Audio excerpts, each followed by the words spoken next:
Good morning. A fire breaks out in one Muncie apartment complex, leaving 12 units destroyed. How the Muncie Fire Department responded and plans moving forward. Plus, river flood warnings where local officials warned homeowners that rain could lead to rising rivers. We'll take a look at that aftermath from the storm. And dealing with the aftermath of last night's rain, ice, and snow, our weather team will track the cool temperatures that are being left behind. Get the coffee ready and open up those eyes. You're waking up with Cardinal weather. From Ball State Unified Media, you're waking up with Cardinal weather, live from the Ball State Weather. Good Friday morning to you. You're waking up with Cardinal weather. I'm Grace Mankowski. And I'm Libby Kleinmeyer.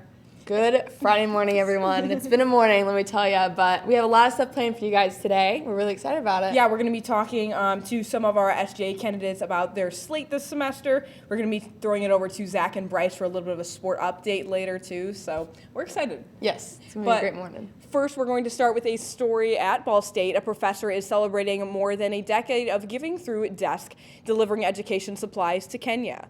Dr. Wilfrida Muchera is a founder of the organization. DESC helps pay for uniforms, school supplies, and feminine hygiene products for students in Kenya. Over their last 3 trips, DESC has given away nearly 1,000 school uniforms. Muchera says the donations, they're making an impact. Something that you see as a moral responsibility, where you think, I could help a child by just giving $35 and that changes a child's life. DESC is collecting donations to continue giving school supplies to students in Kenya. For more information, you can find them on Twitter at DESC Kenya. And tomorrow, Chameleon College of Beauty Culture will partner with the Boys and Girls Club to bring haircuts to kids in need. But for some, it's about more than just hair. A haircut may be a routine appointment for some, but for a few kids in the Boys and Girls Club, this Saturday will be a free opportunity. So through Club Cuts, we are going to be able to just give back a little bit. We are giving $3 haircuts as well as free haircuts to those involved in the Boys and Girls Club to channel what we have and what we are doing and growing as a school to give back to those who typically don't have these kind of resources and opportunities. And for hair students like Sky, giving back their passion is just as rewarding. So just to be able to do what I can and channel my talents and my training to be expertise, if I can utilize that and give back in any sort of way, help someone even just look in the mirror and feel better about themselves, and given that they didn't have the chance or opportunity to, that's the most meaningful thing. Because something as simple as hair can make all the difference. We are our hair, we wear our hair on a daily basis. The event is free for members, but it's $3 for others. The event starts tomorrow at 10 a.m. on Saturday and will go through 4 p.m. And tossing over to weather, walking here, I saw footprints and they were all just ice. Yes, it was very icy. Crazy. It was a slippery walk for a bunch of us this morning. Yes. But Eric, could you tell us some more about that local weather? Oh yeah, I sure can. Yeah, this morning was pretty bad out there. Temperatures are quite cold this morning. Temperatures are much colder than this time yesterday. Temperatures as much as 3 degrees difference here in Lafayette. 36 degrees are difference here in Indianapolis, 37 degrees are difference here in Bloomington, and in Muncie, 32 degrees difference compared to some yesterday. So feeling quite cold. And right now, we do have some showers are moving out of here, but we're expecting some sunshine to return later on today as we're expecting high pressure to move in and keep us nice and dry for the next few days. And as you had coming up, we're talking about those cold temperatures, which will be lasting for the next couple of days, along with some warmer temperatures will be coming in by Sunday and Monday of next week. And then by the time we do get towards the middle of next week, we'll be introducing that chance for some rain and snow chances returning by the time we get to the middle of next week. Thank you, Eric. Fire crews responded to a call from the Colonial Crest Apartments Wednesday morning. That's an apartment complex on the west side of Muncie. There were no casualties, but 12 units were affected. 8 residents were displaced and are currently living in other units on the property. It took firefighters an hour to get the fire under control. The cause of the fire remains under investigation. The Eaton Police Department has advised that there is a high chance for flooding. The flooding is expected to mainly affect the area of Eaton, Grantville, and Shielder. The National Weather Service predicted the Mrs. Inawa River to crest at about 17 to 18 feet last night. Warnings also went out for other rivers, including White River and Salmoni River. The County Highway Department also reported flooding on several roads Thursday, including sections of 925 West, Pressford, and Burke Mill Road. And continuing with flooding, heavy overnight rain led to high standing water across the Chicago area yesterday. In one flooded spot, people pushed stalled cars through their water above their knees. In another, semi-trailers moved very slowly through high water, and it's unclear if bad weather is to blame, but part of the building's brick facade peeled away and crumbled to the ground, crashing onto parked cars. The weather will continue to deteriorate with snow and high winds picking up throughout the day. And a new solar project in Delaware County is stirring controversy among some residents. Delaware County Commissioners placed a temporary moratorium on solar farm projects until Tuesday, February 22nd. Yesterday, the commissioners held a public meeting to discuss amendments to the solar panel zoning ordinance and give the public an opportunity to voice their concerns.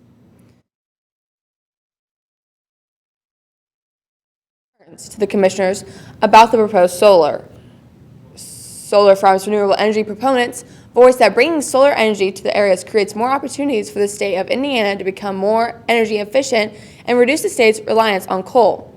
A legal representative for Delaware County homeowners requested changes to the ordinance seeking a setbacks of over 1,000 feet away from structures on roads, property value guarantees, perimeter drainage protection, fire protection, and more. The residents took to the podium to share their opinions. This ordinance also has some of the strongest screening language we've seen in the state. The key to developing a quality ordinance is protecting the private property rights of landowners on both sides while avoiding unintended consequences. It's important to remember that extreme setbacks will likely not prevent solar projects. I like that. Look, there's 7 different ways that you can produce electricity. How many ways is there to grow food? The Delaware County Commissioners will vote to cease or extend the moratorium at their monthly meeting on Tuesday, February 22nd at 9 in the morning. Just ahead, an interview with the Student Government Association as debates begin to wrap up. That and more after Your Weather Now.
Current time is 8:10 and you're taking a live look outside of campus. The race for Ball State's student government executive position is coming to a close as voting is set to open Monday. This year only one panel is running, Rise. The members of the Rise panel are joining us this morning. Tina Wen, who is running for president, Monet Lindstrand, who is running for vice president, and their campaign manager, Joseph Gaston-Smith. Thank you guys for joining us this morning. Thank you so much. Rise is the only panel running this year, but that doesn't mean it's an easy race. Can you tell us a little bit about the election process? Yeah, so running though we're the only ticket, you can either vote for us or the no confidence vote, which we do not want that. So no confidence means they don't believe in Monet and I to do our roles as president and vice president, which is very false because we have, I'm currently the president right now, and Monet has a current position on exec as a president pro tempore. Yeah, and despite not running against anyone, we have been making those efforts to go out and meet people in different organizations. We're still campaigning as people would typically do when they're running against someone, just so we can kind of hear the concerns that students have. Right, yeah. So, like you guys said with the confidence vote, and kind of coming off of what you said, Monet, why is it important for students to vote for that? Like, what kind of things are you guys pushing for students? Yeah, it's very important to vote because we have initiatives that we want to push out for students. So with supporting us in voting, it just tells us that you support us and our initiatives as well. Yeah, and a couple of the big initiatives we've been focusing on are transportation and sexual assault awareness, because these are issues that really students deal with like on and off campus. Yeah. And then some of the other issues that students bring to our concerns, the SGA is the one who sends representatives to higher ups in the university, so we really are the voice for the students to like administrators. And as executive members, being that voice, for those who don't know, what is the role of student government executives, and what impact do they have on campus? Yeah, so it's very different from the role of president and vice president. I can tell you the role from president. So the president, we sit in the Senate, we listen to the senators talk and try to push legislation through. And we're the liaison between student senate and the student voice to the higher ups. So anything that the students are concerned about, we take it to the higher ups in University Senate and other meetings like that. Yeah, and then the role of vice president is kind of like a two-factor one. So you have the role as president of the student senate. So they run the student senate meetings, work with the president pro tempore to make sure that legislation is going through, running smoothly, whatnot. But then also they work kind of similar with Tina with attending different university governance meetings, making sure that liaison role is fulfilled. And then this year, the vice president is taking on the role of a dining advisory board. So she works really closely with students on campus as well as with the head of dining to make sure that we're talking about like dietary restrictions that like students have concerns about and sustainability on campus. That's awesome, yeah. So what are you guys doing this semester differently from past semesters to push students to vote for all these amazing things? Yeah, so right now, last year I wrote a piece of legislation to appoint an election commissioner at the very beginning, so they can plan out all the election cycle, so they can start tabling and bring awareness to what SGA is and how students can get involved. So that's very important, and just like that push of advertisement, because not a lot of students know what SJ is. Right. And also with this year being very different, where we can visit a lot more organizations to push what we're about and how we can help others. I can kind of talk on that as well. Being chief of staff, heading up the executive cabinet, I oversee the elections commissioner, and her name is Kate Swope, and she's been like super proactive since like April last year when she was appointed. Her biggest focus was getting more of the student body to actually get out and vote. So she set up tabling events, town hall meetings. Like if you name it, she's probably done it to try to get a higher voter turnout. Awesome, awesome. That's amazing, guys. Thank you guys so much for joining us. Once again, online voting opens on Monday at 8 a.m. Turning now to national weather with Ryan Crump. Ryan, the rain has started to dry up here, but how are conditions looking across the country? Across the country? Well, it's a huge ton of events from where we were at this time yesterday. We had a huge system bring a huge cold front into our area, and the drop the sprinklers temperatures up drastically from where we are at this time yesterday. Most areas seeing it right around probably a good hit with this storm system. Temperatures right now, 9 degrees in Minneapolis, 16 degrees in Kansas City. Muncie's sitting at 18 degrees.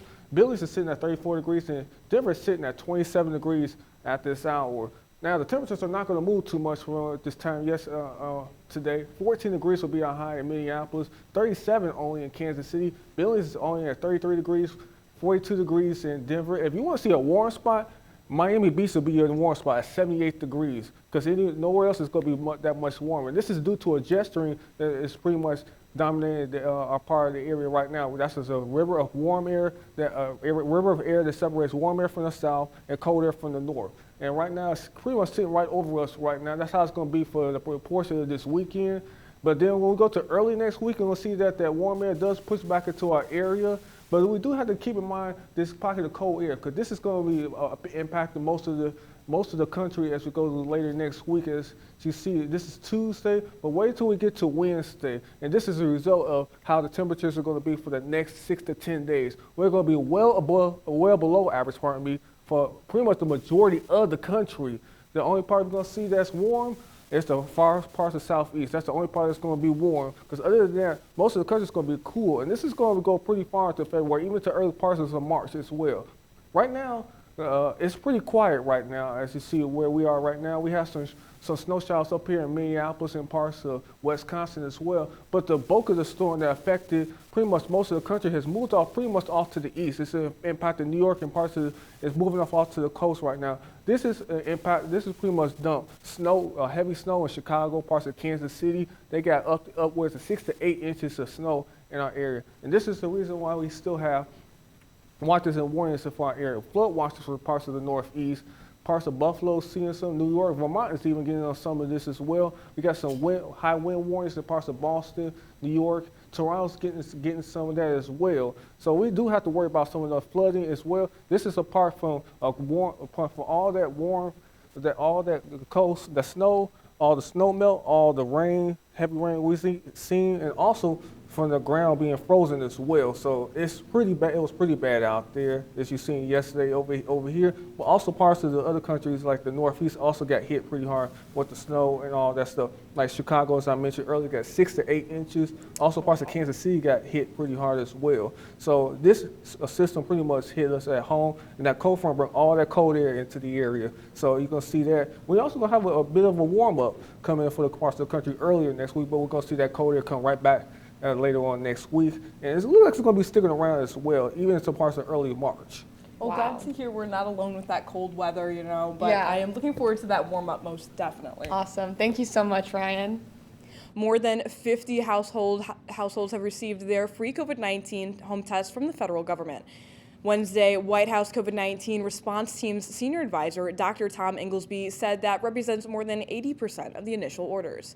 The Biden administration announced in December it bought $500 million at-home COVID-19 tests to be mailed to Americans. The government launched a website to sign up for the free tests in January. Given an expected drop in demand as Omicron goes down, Inglesby says the administration is asking the testing industry for ideas on how to sustain and expand the market going forward. He says tests will need to be to interrupt coronavirus spread long term, since they allow people to get a quick diagnosis, access treatment, and protect more vulnerable people. The CDC says more guidance on COVID-19 is on the way. If and when we update our guidance, we will communicate that clearly, and it will be based on the data. Coronavirus have a reduced risk of being hospitalized with the disease. That's according to a new study published today by the Centers for Disease Control and Prevention. The study found infants are protected for the first 6 months of their lives. Researchers say pregnant women who got vaccinated later on in their pregnancies have an 80% chance of protecting their babies. That chance reduces to 32% if they got it early on. The study monitored children who were hospitalized with COVID and other sicknesses at pediatric hospitals between July and mid-January of this year. And pandemic burnout is building, but as new cases nationwide, overall hospitalizations and deaths drop, cities and states around the country are updating their guidance on masking up. Only 3 states and Puerto Rico have yet to announce an end to mask mandates, but the CDC isn't changing its mask guidance. And top health experts say it's too soon to stop masking kids in school, and it could create a risk that could increase infections. The White House says it's planning to distribute high-quality masks to kids in the days ahead. And check your medicine cabinets. The FDA says 2 kinds of deodorants are being recalled due to concerns about cancer-causing chemicals. HR brand is recalling 4 types of Brunt deodorant sprays and 2 types of Sure antiperspirant sprays. Officials are concerned about the presence of the chemical benzene. It is not an ingredient in the products, but unexpected levels of benzene were discovered in the propellant used for the spray cans. The FDA advises people with the product to discard them. HR Brands has set up a website you can get more information on the recall and possible refunds. BruntSureRecall2022.com. And another recall announced yesterday. Make sure you check your candles this time. Anthropology says it has received reports of some of the anecdote candles flaming up and breaking apart while in use. So far, no injuries have been reported, but if you have any of these scents, Fireside Chats, which comes in a blue container, Weekend Getaway in green, Sweater Weather in pink, and Fall Feels in orange, to go ahead and bring them back to the store. The candles were sold online and in-store from July 2021 through the end of the year.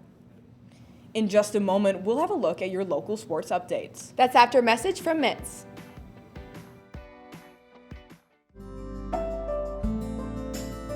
Riding the bus is an easy thing to do. Last year, we carried 60,000 riders from the Ball State area. 50,000 of those were students.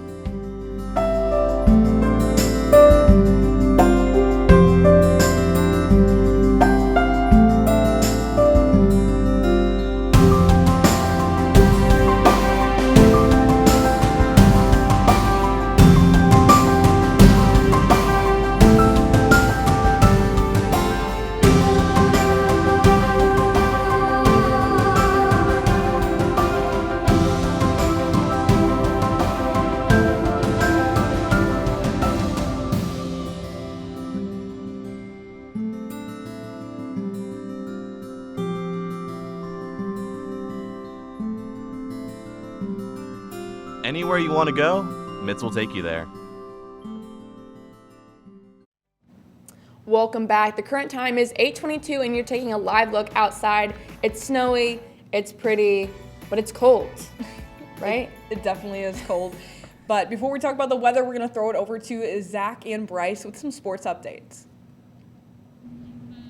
Thanks, guys. I'm Zach Greer. And I'm Bryce Stimsevich. We've got a lot of exciting high school basketball matchups this weekend. Greer, what do we got? We got 3 awesome games that we want you guys to look out for. But let's start off with the first one. The first game is the 18-0 undefeated Monroe Central Golden Bears traveling to Fort Wayne Snyder to face the Panthers at 13-6. 3 things for Monroe Central to look out for. Number 1 is to make 3-point shots. They're shooting 32% from 3. If they want to go in and beat this tough crowd, they got to be able to hit those 3-point shots. Number 2 is being able to stay out of foul trouble. You know, Fort Wayne Snyder, they have a lot of really big guys on the team. They have a lot of size on this team, and so in order to stay out of foul trouble and win the game, they got to be able to do that. And then number 3, last thing for Monroe Central, is to get the ball to Jackson Ulam. This guy has been electric all season long, 15 points per game, shooting 49% from the field, 38% from 3. This guy has been an absolute baller for this team and has been one of the top scorers for this Monroe Central Golden team, kind of like how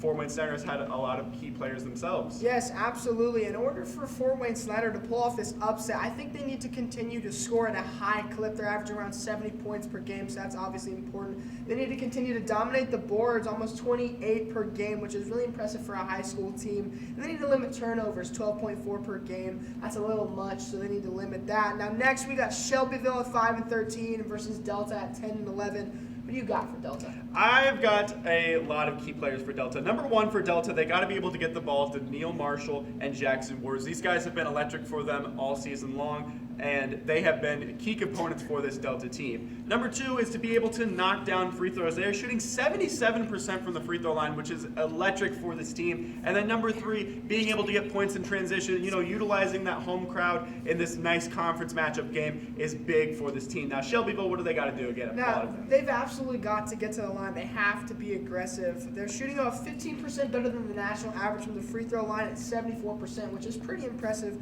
for a high school team. They've definitely got to pass the ball. They're only averaging around 9 assists per game, which is not very good, so they definitely need to share the love a little bit there. And the key factor for me is they got to help out Oliver Sandman. This guy's been balling out all season, averaging around 21.6 points per game. And the next closest is Jacob Heaton at 12.7. So they got to be able to spread the scoring around. Now, our last game for this weekend is Yorktown at 7-13 versus Wapahani at 15-4. What do you got for Yorktown? So Yorktown, big thing that they got to do is to limit turnovers. They are averaging over 10 turnovers a game at 10.1. They're going into a tough environment in Wapahani. If they want to be able to pull off a win, they got to be able to limit those turnovers. Number 2 is to be able to ride momentum. They had a nice win against Muncie Central on Tuesday, winning 58-48. If they want to be able to actually go out and win this game, they got to be able to limit those turnovers and ride the momentum. And the last thing they got to do is get fast break points. They have a lot of key players on this team like AJ Dunn and Jacob Grimm. If they want to be able to go out and knock off Wapahani at home for Wapahani, they got to be able to get those guys involved. Now for Wapahani, what do they got to do to win? They have to stay out of foul trouble. They're around 10.6 fouls in per game, which is a little high, so they got to limit that to be able to keep their hot streak going. They've got to hit their three-pointers. They're shooting at 43% for the season, which is really good, 13% better than the national average. And the impact from the crowd is probably the biggest thing for me. They're riding an undefeated season for the first time in 9 years, so hopefully they can get that energy from the crowd and ride this through for an undefeated season at home. They've got Isaac Andrews balling out, averaging 25, 7, and 5, and Aiden Franks at 20 points per game. I think they got a good shot in this one. Yes, awesome. We have a lot of amazing matchups for you, but for now, we're going to send it back to the desk at You Guys Living Grace.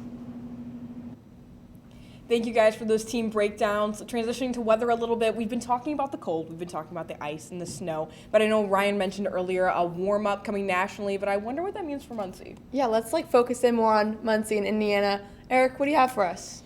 Well, it's looking to be very cold for the next few days, as unfortunately second that cold pattern to return after we had some warmer temperatures last week. I mean, this past Thursday. But looking right now at the forecast right now, temperatures are much colder than some yesterday. Temperatures only 20 degrees difference here in Lafayette, 36 degrees difference here in Annapolis, 37 degrees difference here in Bloomington, which is our hotspot for the much with the drastic change in temperatures, and this was due to that front yesterday. And right now winds are coming down a bit compared to last night, as we had strong winds moving through our air last night, as that front did bring in some strong winds behind it. But we're expecting, and with those winds, we do unfortunately have those colder temperatures, those wind chills. Temperatures -2 degrees with that wind chill in Lafayette, 3 degrees with that wind chill in Annapolis, and 8 degrees with the wind chill here in Ball State, and 10 degrees with that wind chill here in Shelbyville. And looking ahead to our radar right now, we don't have much to talk about, as those snow shower chances that impacted us last night are pulling out of here.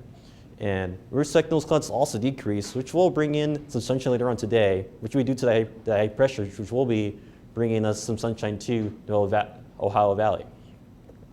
And as you head towards the Big V right now, again, looking pretty nice for the Midwest, as again, we're expecting some nice weather for much of our country. And that system that pulled through here this past few days is moving out of here, which did bring in that wintry weather last night, and some severe weather down to our south.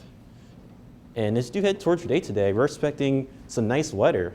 Temperatures are only decreasing, but still will be pretty cold, as temperatures will only be around 32 degrees today, with those winds switching from northwest to the southwest at 13 miles per hour, as we'll have that front that will swing through the Ohio Valley.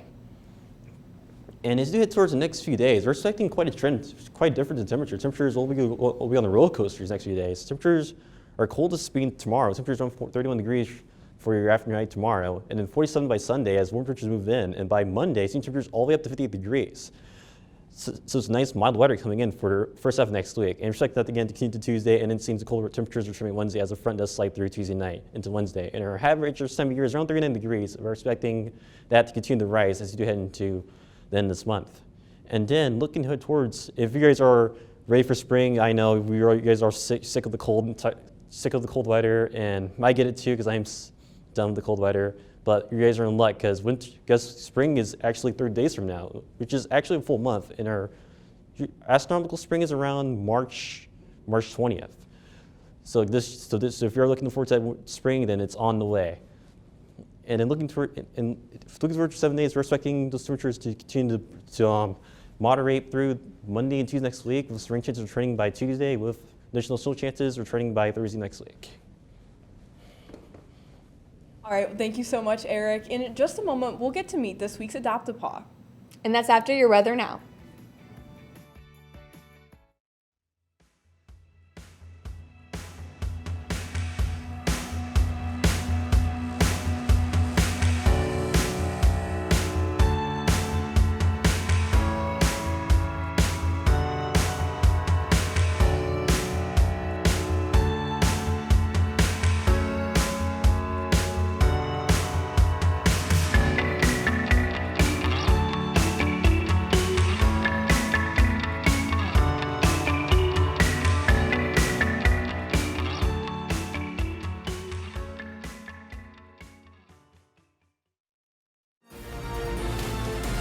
From the heart of Ball State to the heart of your community, NewsLink Indiana brings you local and state news you care about. We pride ourselves with giving you the most reliable news coverage, stories that affect you, linking you to the community each night on air and online. NewsLink Indiana, bringing news to the heart of your community.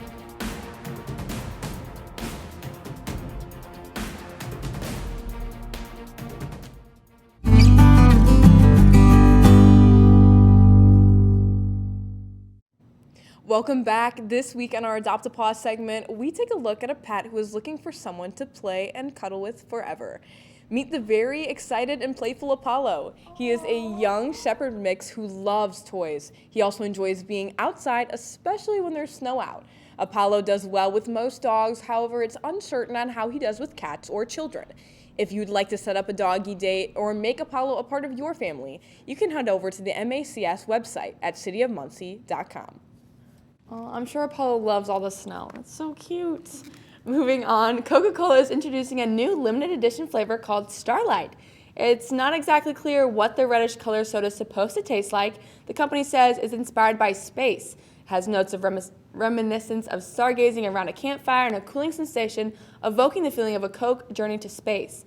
It's the first drink from Coca-Cola Creations, a new innovation platform which will introduce new limited-time products and experiences. Starlight hits stores and shelves across the United States starting Monday. And now something that could go well with your Starlight Coke. Taco Bell is bringing back the Klondike Choco Taco. For those unfamiliar with the dessert item, it's a taco-shaped waffle cone filled with fudge-swirled vanilla ice cream covered in a nutty topping. The Klondike Choco Taco is now available at 20 locations in Los Angeles and Milwaukee. Although a press release from Taco Bell hints a nationwide rollout is possible soon. The Klondike Choco Taco hasn't been on the Taco Bell menu since 2015, but it can be found in some grocery stores.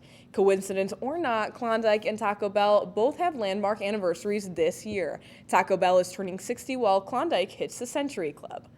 I'm going to have to try both of those, I'm going to be honest. I know, like the nice cold Coke and the nice cold ice cream, but it's kind of not mixing with the cold weather.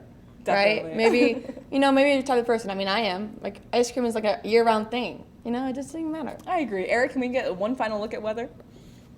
Yeah, look, again, for the forecast, we're expecting some colder weather for today and tomorrow, unfortunately. But again, expecting those warm temperatures by Sunday and Monday, bring in some more weather. And we're expecting, again, some rain chances by Tuesday next week. But still, if you're playing out there playing, you should plan for Monday because Monday's looking pretty good for Wednesday Day. Because after that, it's going to temperatures are going to drop, and then we're expecting those snow chances in for to return. But other than that, again, looking pretty good for your weekend. All right, thank you so much, Eric. That's all for Cardinal Weather this Friday morning. Thank you for joining us. We'll see you next Friday. Have a great rest of your day and a fantastic weekend.